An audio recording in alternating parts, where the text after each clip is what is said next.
Chers amis, bonjour. Nous arrivons dans la paracha Vayera, beaucoup de sujets. Nous parlons encore d'Avraham Avinu, mais comme dans la paracha de la semaine dernière, l'Er Lecha, il y a un personnage secondaire. Ce personnage secondaire, c'est celui de Lot, le neveu d'Avraham Avinu, dont on parle quand même depuis la fin de la paracha de Noach, puisqu'effectivement, à la fin de la paracha Noach, nous apprenons que Terach s'en va vers la terre de Canaan avec Abraham, avec Lot. Puis dans la paracha de l'Er Lecha, nous voyons que Lot décide de suivre Abraham à partir du moment où Abraham quitte la maison de son père. Il l'accompagne. Lorsqu'il y a une famine en Égypte, il sera avec lui également. Puis il devient puissant d'un point de vue social en ayant beaucoup de bétail, et la séparation s'établit avec Abraham. C'est ainsi que dans la paracha l'Er Lecha, nous avons vu que Abraham va vers sa propre vie, dans son rapport à Akadosh Baruch Hu, et Lot, lui, de son côté, va vers un endroit qui est peu souhaitable, qui est la ville de Sédom, ou plutôt les 5 petites villes dans l'agglomération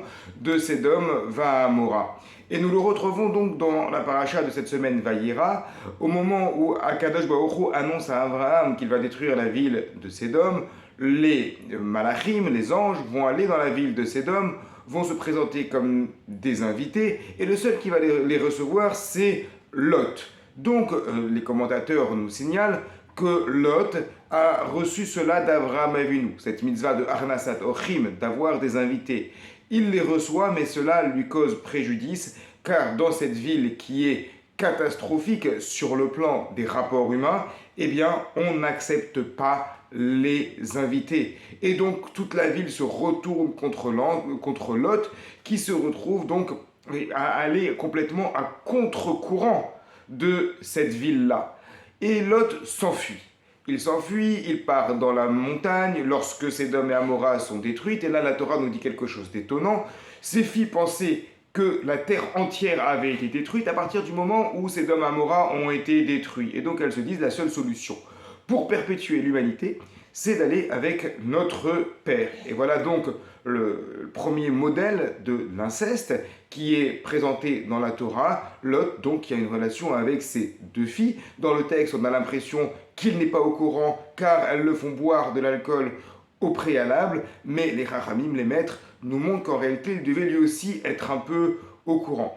Alors, cette personnalité de Lot, elle est assez étonnante, assez difficile, car d'un côté, on le présente comme quelqu'un étant attiré par des choses qui sont totalement contraires à la Torah, mais d'un autre côté, il avait décidé de suivre Abraham parce qu'il voyait dans Abraham un modèle de Torah. Lorsque les anges sont venus, il s'est comporté avec eux comme l'aurait fait Abraham avec cette mise de Arnasat Ochim, d'accueillir les invités.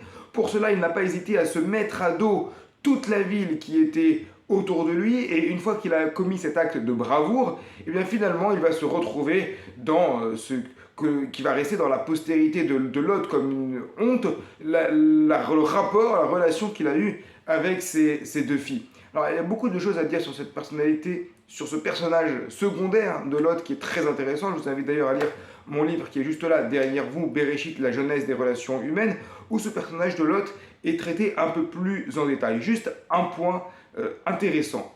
On parle donc de l'inceste entre Lot et ses filles. Qu'est-ce que c'est l'inceste? L'inceste, c'est un repli sur soi. C'est-à-dire que le monde est fait pour que les familles s'unissent et la société est ainsi construite par l'union de plusieurs familles. L'inceste, c'est par définition quelque chose qui est antisocial, puisque cela se passe à l'intérieur même de la famille, donc on ne s'ouvre pas vis-à-vis de la société, on ne provoque pas la création d'une société. Eh bien, cela montre le problème et le tragique de Lot. Lot, d'un côté, il n'arrive pas à rester avec Abraham. Abraham est un tzaddik, il n'arrive pas à être au niveau du tzaddik. D'un autre côté, il ne s'entend pas du tout finalement avec les gens de Sédom qui ont un mauvais comportement. Il n'arrive pas non plus à être avec les Réchaïm. Donc Lot, il est par définition dans le repli sur lui-même. Il est fermé sur lui-même, et c'est peut-être ça ce que nous montre la Torah par cette image de l'inceste. Lot n'arrive pas à s'ouvrir aux autres, et c'est le modèle de celui qui n'arrive pas à intégrer une société, soit de tzadikim, même de Réchaïm. Il n'arrive pas ni l'un ni l'autre, donc à la fin il va avoir un certain repli sur lui-même. Ouvrons quand même le débat, car nos maîtres nous enseignent que les descendants de Lot, qui seront donc Ammon et Moab, vont donner naissance à deux personnes incroyables qui sont Ruth, la Moabite, et Naama, la Ammonite, qui sera la femme de Shlomo Améler. Donc même malgré cet acte de repli sur soi de Lot, on voit qu'à la fin, il y a d'une manière étonnante, une postérité assez incroyable également pour Lot, de quoi nous faire réfléchir et approfondir, étudier en détail ce qui concerne ce personnage de Lot. Shabbat Shalom à toutes.